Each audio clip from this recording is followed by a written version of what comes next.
Shit, shit. You dropping this done deal. Bro, let them know It's a done deal. Bro, it's a done deal. Let them know you dropping me, I bro. drop you. No, say it. Pooh Shiesty dropping 1017. Shout out to real nigga ain't never did no police shit or none of that, bro. Tell them what's going on. Bro, we just did that. That's done. What you do? You drop. You said you want to be dropped. You drop. Sign the paper. I signed the paper. It's done. What's good, we familiar? It's your boy JK, and I'm back with another rap caveat where I bring y'all fans to the finances of the music industry. Now, you seen what that whole Pooh Shiesty thing situation that's went on with the alleged video of Gucci Mane getting robbed, and also has came out through the case that the actual release that Pooh Shiesty allegedly was trying to get Gucci Mane to sign to get him off of the label. Now, let me just explain to y'all how a release goes when it comes to the music industry. So when you sign a release form, that means they're releasing you as the artist from their label of any financial responsibility or whatever to put out albums, whatever was in the contract after the fact. That's what a true release is. From what I was reading in this thing, this was pretty much an extortion contract. Like, basically it was Pooh Shiesty getting everything and Gucci Mane and his label getting left with nothing. Even the royalties and things like that he was gonna get, masters and everything like that. But I'm gonna go through a couple of the things that were in this contract where you can tell this was pretty much extortion and not a true release. So one of them was that 1017 would have no ownership of no royalties, even with previously released music on 1017. Now, there's no way that a company, once they go and sign you, is they gonna just release you and say, oh, we're not gonna make no money off of you that we already invested into you from before. That ain't how this shit work. Like, you know what I'm saying? So you could tell from that point on, that was just something to basically sweeten the deal. That ain't a true release. So another part it also shows is that if 1017 decides to sue Shiesty, that they would have to pay for his lawyer fees. Now, usually when there's a release, there's no really reason for the label to sue you after the fact. Like, there's no really point. And on top of that, even if they do sue you, that is really up to the court if they want to pay for the legal fees. Like, that doesn't, I'm not a lawyer, so I can't really go off of that.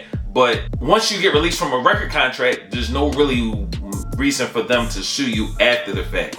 So that to me just seems like it was just something that they were just trying to basically cover their ass if Gucci turns around and want to sue them. But usually when a release happens, there's no reason to sue. So that part you could just tell Pooh Shiesty was definitely on some extortion type shit. Now, this part of the release to me just seems like very backwards, and I don't know if they got this from some ChatGPT type shit, that Pooh Shiesty would not have to get any type of approval from Atlantic going forward if Gucci released them. To me, that sounds backwards, because if Pooh Shiesty is signed through 1017 and Atlantic, how usually record companies go, Atlantic is the one that gives out the budget to 1017 in order for him to put out the album. So there's no way you can tell basically the bank that I don't need your approval for anything if they're the ones that's funding you.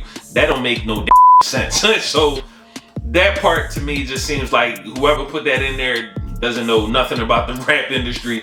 That ain't how it works. And that's probably also another reason why, even if this was to go through or whatever the case may be, even though he would have got released from 1017 Gucci Mane, Atlantic wasn't going to let that rock. Now, this part of the release to me is the most biggest extortion play that I ever seen in my entire life. Hey y'all, just taking a quick break to show y'all my new and improved website for www.playaway.com. As you can see, you can still get the merch on there. Definitely cop up on that. And now I'm also offering services for consulting for podcasts, the music industry. You want to know how to start a podcast? You need ideas? Hit your boy up, www.playway.com. I'm out. They put in this release that Pooh Shiesty would get all of his masters back, including the lyrics, the videos, everything. So pretty much 1017 wouldn't get nothing from their investment. He would get all of his masters that would go right back to him like ain't nothing happened, like he wasn't even signed to the label. That right there, to me, pretty much shows that this was pretty much a strong arm play from the get-go.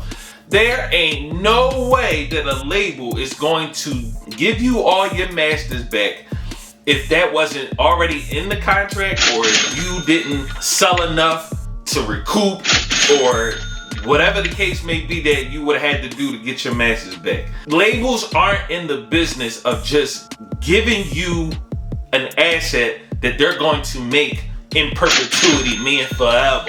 Like, so for him to put this in the contract, you know that this was just to sweeten the deal or whatever that he had planned, to basically leave Gucci with nothing and he get everything. So, like I said, I'm not no lawyer, but this right here just gets to show the mindset of Pooh Shiesty, that he wanted to get everything he came for and he was getting it back almost in blood.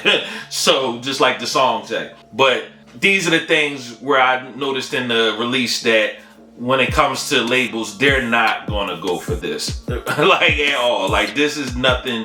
This is just all for his benefit. This ain't how a true release goes. It's just basically, we'll let you go, but we keep everything else.